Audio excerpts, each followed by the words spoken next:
আমি আমার দাদুকে ওই দিন একটা প্রশ্ন করেছিলাম যে দাদু, পাশের বাড়ির আঙ্কেলটা কত উচ্চ শিক্ষায় শিক্ষিত, আর এইদিকে আমার বাবাকে দেখলাম যে নিজের নামটাই লিখতে পারে না।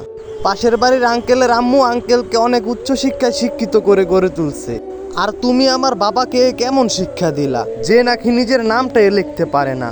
তখন আমার দাদু আমার প্রশ্নের উত্তরে বলতে লাগলেন যে তোমার বাবাকে আমি কি শিক্ষা দিয়ে গড়ে তুলছি জানতে চাও?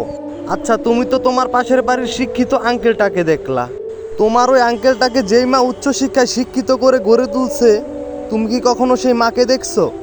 আর দেখ ভাই কেমন কইরা, সে তো তার মাকে বৃদ্ধাশ্রমে রেখে আসছে, অথচ তুই আমার দিকে একবার তাকিয়ে দেখ, আমার ছেলেটা তার নিজের নাম পর্যন্ত লিখতে পারে না, তবুও সে আমাকে বৃদ্ধাশ্রমে রাখবে দূরের কথা, একটু চোখের আড়াল হতে দেয় না।